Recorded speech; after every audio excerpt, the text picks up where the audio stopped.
Welcome back to Epistemics. Today I have a very special guest on. Shocking. Most of you guys may know him. He is Musa Adnan. Assalamu alaikum, peace be upon you. Bro. And you too, man. So when we say Assalamu alaikum, what does that mean, bro? It means peace be upon you. Peace be upon you. Okay. The reason I like to clarify, I will try to, and I always forget as we go down further into the show, I forget to clarify Arabisms, although I intended doing that in the beginning. So whenever you do make a reference to an Arabic word or something, please do I'll try and enlighten do that. us with the interpretation of the meaning, tafsir, Definitely. exegesis of what you're saying, basically. Definitely. So that being said, bro, today we're going to do a show, and the topic that I want to discuss is why you believe Islam, this way of life, is not only the truth, but why it's relevant. Why you feel it's relevant to the younger generation, and you could probably relate to them more than myself, and some of us, which is because you can think about the way they think, the problems they go through, the issues they face, existential issues, social issues, personal issues. Why is Islam relevant? Why should Islam be, or you feel why Islam should be considered as a very, very strong way of life when people are thinking about figuring out what life is about and adopting a way of life, a religion, an ideology and stuff like this? Share your thoughts, bro. I think it's a very deep question, bro. I think it's a very, very deep question, and I think it requires a very deep answer as well. For me personally, Islam has been established as the truth to me, as the absolute truth. The world in which we live in today, I'm sure that I speak for a lot of young people, it's very, very easy to feel not confident in Islam because of and not confident in anything for that matter. But remember, when you're referring to youth, I want you to refer to the Muslim as well as non-Muslim. 100%. Just youth in general, right? Yeah, 100%. Okay, so if we're going to start from there, as young people, we go through issues.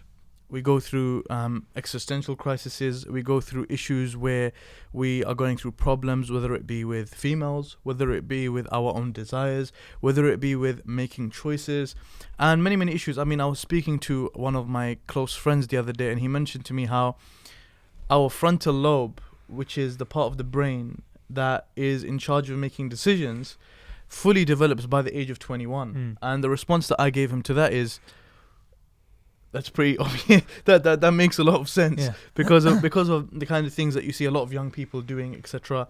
I mean, we even see that reflected upon insurance, car insurance. Where you see older people's car insurance get cheaper, the younger person could be much, much more mature than the person who's older.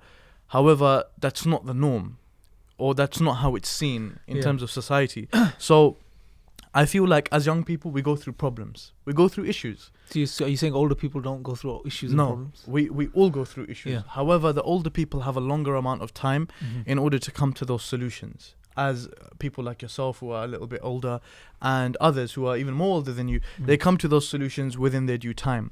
The beautiful thing about Islam that I find as a young person is, first of all, once you're convinced of the truth, and obviously there's a whole process to that, but once you're convinced of Islam as the truth, you actually see as a further evidence for Islam being the truth, the way in which it brings solutions that actually work to the daily problems that you face in your life.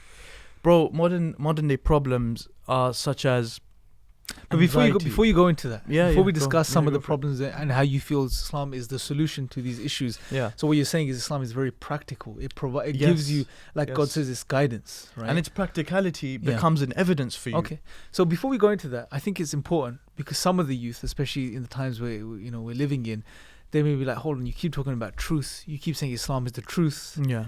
And you keep banging on about that, but give us something a bit more substantial. Okay, how do you know it's the truth? Give us one or two reasons, maybe, just to warm up the discussion. Okay, for me, knowing the truth, alhamdulillah, I've had the privilege of studying sciences to do with the Quran for the last couple of years.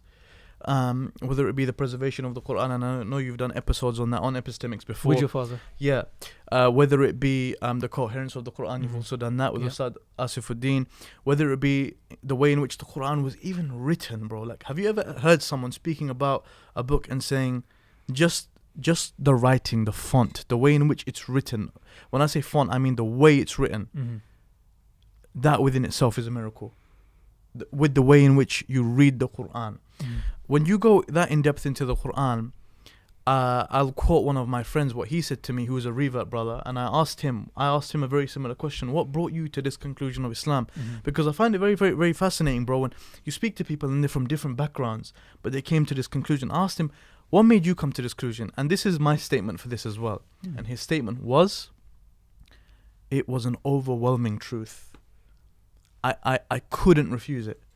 And this is the thing, when you go into the Quran, this is for me personally, it's an overwhelming truth. You don't care about any argument any atheist makes. You don't care about anything. So good. It's just overwhelming. So okay, so I'm not trying to play the devil's advocate, but I'm just trying to dig a little deeper, I guess. Sure, what I'm trying to say is, again, we're referring to an overwhelming truth. Yeah.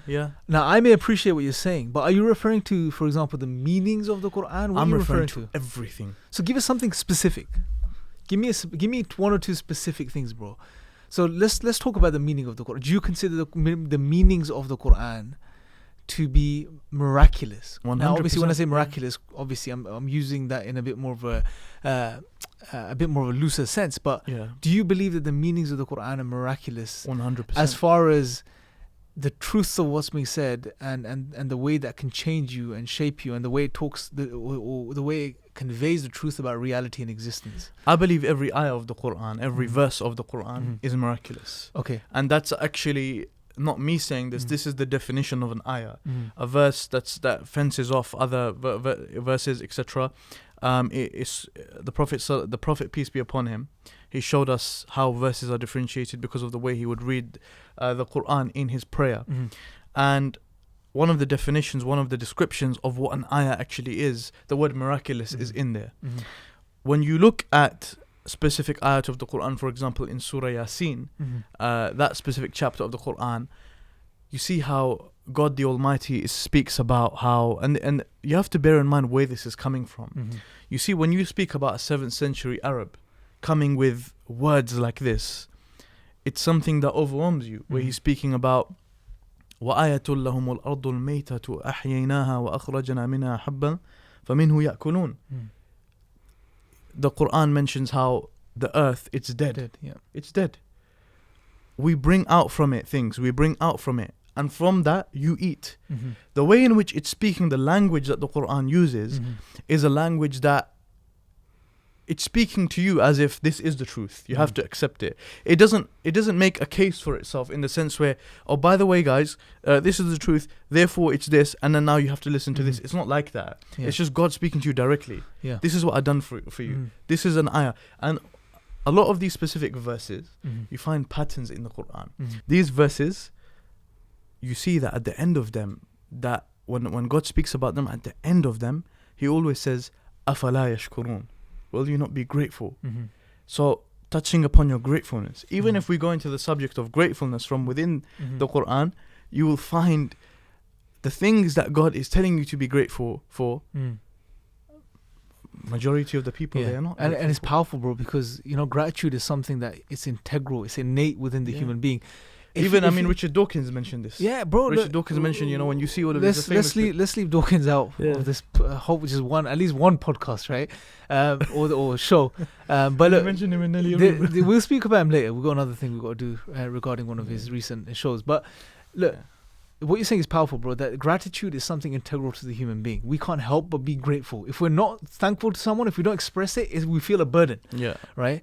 And it's powerful because even the Quran, the very first verse starts with Alhamdulillahi Rabbil Alameen. All perfect thanks and praise belongs to God. So it pulls at those internal innate strings of the human being that recognizes gratitude and recognizes that at the end of the day, ultimate gratitude is due to someone.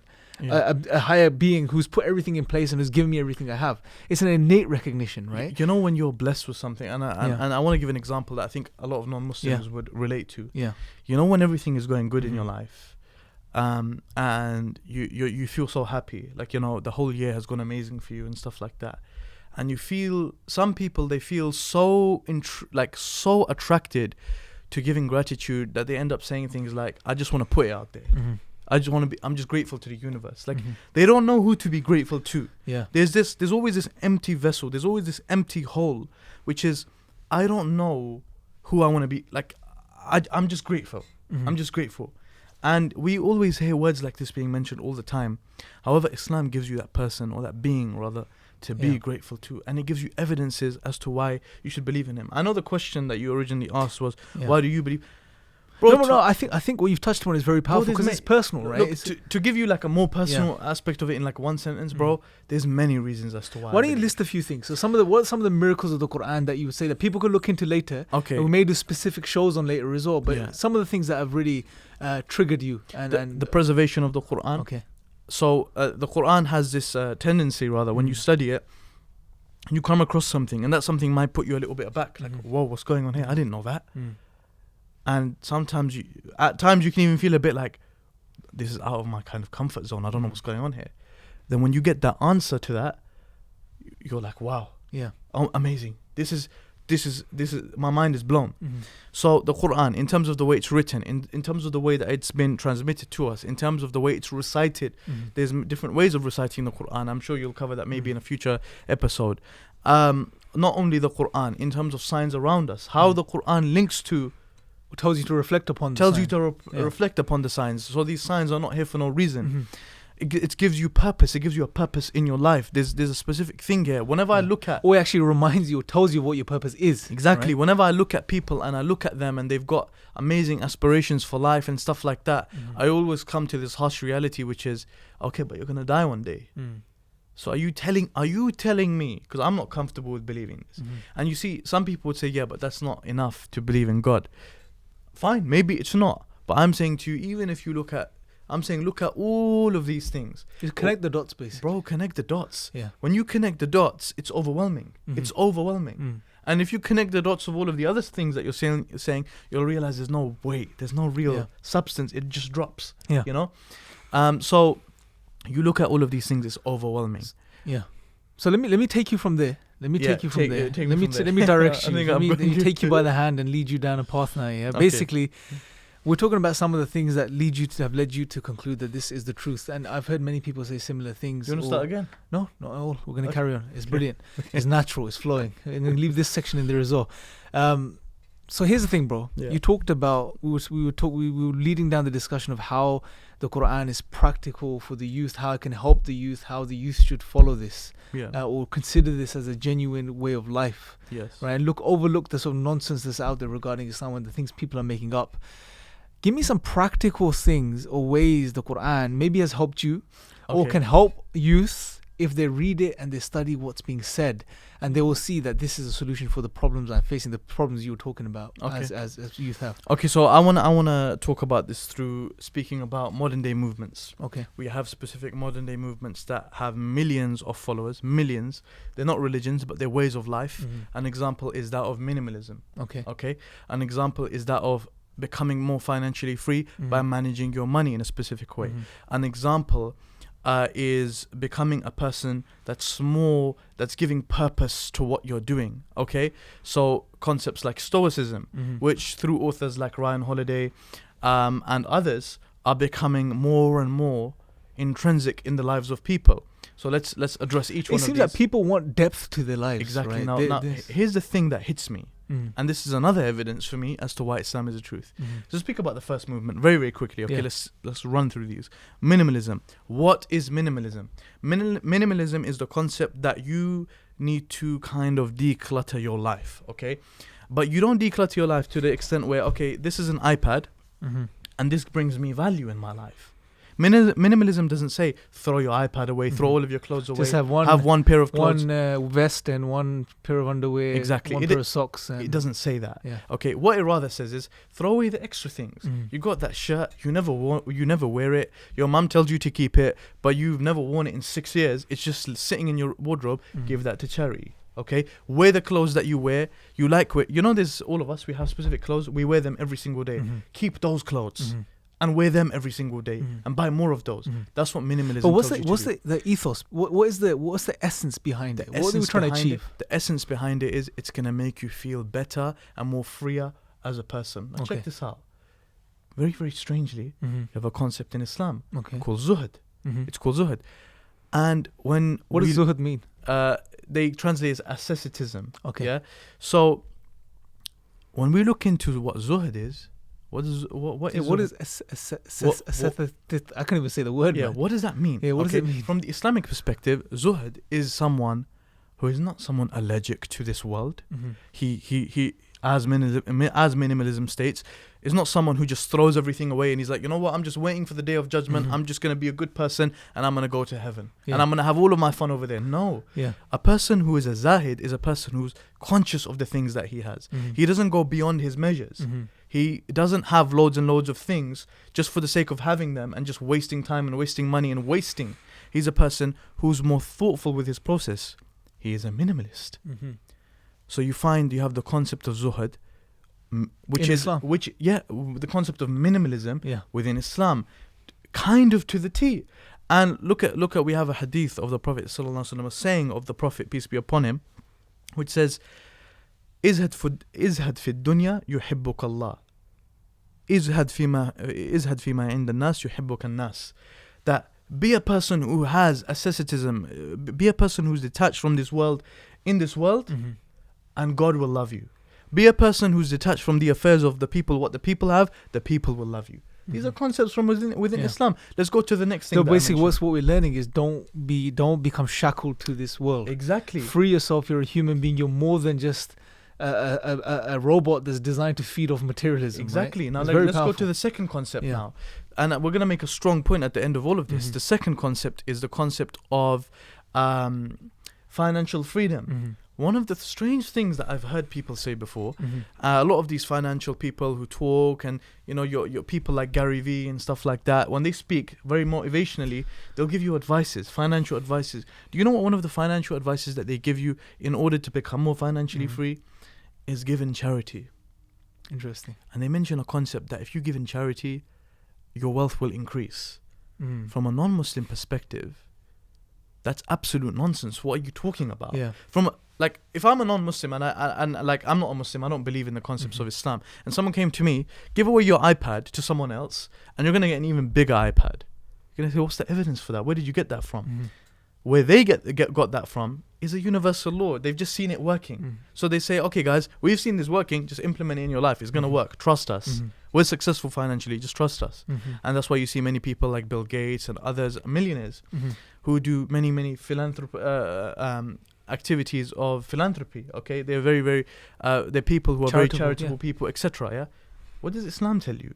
Mhm. Islam tells you that if you give in charity, Allah will not decrease you in wealth. God will not decrease you in wealth. Rather, you will increase in your wealth by Mhm. giving in charity. This is a concept directly Absolutely. from Islam. Yeah. Like, just to add to it, I was just thinking as you were saying that, you know, in the very beginning of the Quran in the second chapter, where God describes the characteristics of the believers, one of the three things that's mentioned there Yeah. is that they spend from what we've given them. وَمِمَّا رَزَقْنَاهُمْ رَزَقْنَاهُمْ يُنْفِقُونَ. يُنْفِقُونَ. Yeah, absolutely. That they spend from what has been given to Yes. them, right? And then charity is a pillar Yes. of the Islamic tradition. But it's one of the fundamental pillars of Islam, which is to give charity, right? And a certain specific portion every year, and then obviously additionally you can give more as you wish. Now here's another concept now, which is the last thing that I mentioned. There are books that are best-selling books, bro. If you go Mhm. into any Waterstones, any Foyles, any mainstream bookshop, Mhm. any even non-mainstream bookshop, you'll find these books. Books like The Obstacle is the Way by Ryan Holiday, Ego is the Enemy, all of these concepts. And when you look at where these concepts come from, they come from a man called Marcus Aurelius, Okay. who was a Roman emperor. Mhm. And he was basically the founding father of a type of philosophy which is called Stoicism. Yes. It's a way of thinking. Yep. What is Stoicism? The Mhm. obstacle is the way is, you know what, guys, listen, life is short. Mhm. They even got products. There's like an Instagram page they have, it's called Daily Stoic. Mhm. They sell a product. You know what it is? There's a little coin. Mhm. You know what the coin says on it is? You're going to leave this earth one day. Mhm. So basically, fix up. Yeah. Like, bro, these are Islamic concepts. Islam tells you life is a test. This is Exactly what Marcus Aurelius Yeah. spoke about. Islam tells you life is a test. Yeah. It's short. Don't become worried. Mhm. Don't become upset. Just get through your obstacle. Mhm. This is an obstacle. What does Allah tell us in the Quran? Even a part of Stoic philosophy is to understand that what you have is a gift. Exactly. Right? It's not yours, so And- so enjoy it and make the most of it while you Thank have you. it. And And- these are powerful Islamic concepts. And which this are is really what I present. was talking about in the beginning, Yeah. Imran. Where when you see all of these things, now quickly finish the point on Stoicism and then I'll mention this, yeah? When you see people who then themselves, through their own kind of logic and deep thinking, came to these universal conclusions that still apply today. Marcus Aurelius was a man from over 1,000 years ago, 1,500 years. He was a man from a very long time ago. But he came up with these... we're saying that they came up with them. Maybe they got the ideas from previous prophets. Maybe they got ideas from previous revelations. It's possible. Maybe even the modern day gurus, if you like, probably have read the Quran, and many of them have. Some of them even come out and say, we have read religious scriptures and books. Yeah. Others don't, right? But the point is that what you're saying is very powerful, bro. And I never actually linked these things like you have done it today. And look, when you look at a book like The Obstacle is the Way, and Ryan Holiday, who is a person who propagates Stoicism as a way of life and implementing it in your daily life, it's very, very interesting the way in which he's speaking about looking at this thing as an obstacle. It's not going to be here forever. You're going to get through it. It's a test. Allah tells us in the Quran that Allah subhanahu wa ta'ala, God the Almighty, He does not place upon a soul a burden more than it can bear. Absolutely. And then you have Stoicism telling you, don't worry, it's like a test. You're going to get through it. Look at people like Reuben Carter. Look at people like John D. Rockefeller, how they got through all of their problems, giving you modern day examples. Now here's where we're going to hit a 6, as they say in cricket, okay? You have all of these concepts that are becoming more and more popular amongst culture, wider society, people who read, people who are trying to improve themselves. You have books like 7 Habits for Life. You have all of these books coming with fundamentally Islamic ideas. But these are all separate. So you don't have minimalists saying you need to be a Stoic. You may find it, but Stoicism is different from minimalism. People who talk about financial freedom, it's different. These are all different concepts. They have their own kind of niche audiences. They have their own camps, Exactly. Absolutely, But then you have a religion called Islam that encourages you to be a minimalist. It encourages you to be someone who looks at his test like something that it's you're gonna get through. Who understands that life is a test. Who understands we're here for a temporary period of time. And then you have the Quran explaining to you how it's the truth, telling you about this world. And then you have the Quran. When you look at its preservation, it's preserved. And then you have the Quran. When you look at the way in which it's written, it's even more testament to the fact that it's preserved. And then you have prophets, who other religions also mention, but they mention it in a false way, where they say that they were gods and stuff like that. And you have all of these things, and then you sit back and you think, hang on a second, all of this is coming together now. This is what I mean when I say it's very difficult for me to... Bro, I think what you've done right now, I don't think you understand the magnitude of this idea that you just put out there today, which is you've looked at the modern world, and there's certain trends and ways that people are adopting, that people are wanting to follow, that people are ascribing to. They realize that there is this whole idea of this sort of naturalistic atheism, if you like, this view that it's all an accident and we're just here, survival of the fittest, do whatever you want, you're gonna die, YOLO. It doesn't make sense. We as human beings are more than that. We have a nature. We realize we have a higher goal, and hence people are adopting these philosophies which are broken. But what you've shown, bro, today, I think is very powerful, that if you look at all of these plus more, these ideologies and philosophies out there, the principles they have in place, all of them could be found in the Quran. And it's interesting that what does Allah say in the Quran? He says that this is guidance, hudan lin nas, hudan lil muttaqin, guidance for people, all of people, but in particular those of taqwa, meaning people who are conscious of the Creator, right? So those people who are sincerely searching and they start connecting these dots. God is basically giving us what the human nature needs and is thirsty for, is looking for. Is dying for. And Islam has all of these. So it has and what people have done, they haven't been able to connect all the dots. So you see these different separate philosophies, but Islam brings everything together and gives you that package. And when you come to this truth, there's been times, like even now, where when I come to this truth, I feel very, very... I get this strange feeling, like my hands will start shaking. It's overwhelming. It's unbelievable. It's like you're seeing God in front of you. That's how it is. It's like everything is so clear. But obviously, to you. we can't see God. No, of course but it's like I'm saying it's like like we have even. You mean it's not going to get as real as this? We have a narration of a companion of the Prophet, peace be upon him, and he mentioned that he had a specific doubt, and the Prophet, peace be upon him, done something to that man then. To basically get into him that you're basically doubting in a wrong way, And that man, what did he mention? That companion of the Prophet, peace be upon him, he said, it is as if I saw God in the horizon. It's as if I saw him. Yeah. Meaning, I haven't seen him, Yeah. but it's so clear. I mean, we can even go further than this. We can go further than this. Ego is the enemy. The title of Ryan Holiday's, one of his recent books, Stoicism, ego is the enemy. The Prophet, peace be upon him, came with that concept 1400 years ago. You look at concepts within Islam of being a charitable person and how that's going to help you and how that's going to help society. Forget all of that. It's going to help society. We have concepts within Islam that are part of the 5 pillars. Zakah. You have to give in charity if you're a Muslim. You have to. It's obligatory upon you. We have concepts within Islam. We're finding out, guys, intermittent fasting is something that is really, really good for you. Yeah. Fast. You know what? You know which days are really, really good for you? Yeah. Monday and Thursday. Hang on a second. Yeah. The Prophet, peace be upon him, fasted on Mondays and Thursdays. I think this was on a BBC documentary where they were giving certain protocols of fasting, and one of the protocols they gave was one was 1 day on, 1 day off, which was the fast of Dawood, which is the Prophet. And then you see people who say ketogenic diets are amazing. Yeah. Vegan diets are amazing. Well, guess what? The Prophet, peace be upon him, was a flexitarian. He was someone who sometimes he had meat, very, very occasionally though. Of course, meat wasn't readily available at the time. He had meat very, very occasionally, but he had other things. So when you look at the diet of the Prophet, peace be upon him, the way in which he was, all of these concepts, and then someone comes and tells you, hang on a second, even from material culture, as someone who studied archaeology before, we have material culture, archaeological evidences going back to the time of the Prophet, peace be upon him, of Quranic manuscripts. Quranic manuscripts coming from Turkey, from India, all have exactly the same text in them, and they're all coming from Arabia. You have to question yourself. Yeah. Am I going to refuse Stop this? that point there, bro. I think we're gonna wrap up now. We're gonna do more shows on this. Yeah, I think the point that you made and the way you brought together the whole idea of these modern day trends that people are leaning towards, and the way all of these and the origins of these and the value of those principles are all found in the Quran. And Imran, let me ask you. One last point now. Yeah. Guys, we used all of these things to show you examples of solutions that you yourselves have found that Islam brought 1400 years ago. But guess what? These are solutions you found, but there are also problems that you currently have in your day and age. Problems if you go on channels, YouTube channels that are for the public people, normal public people like you and I.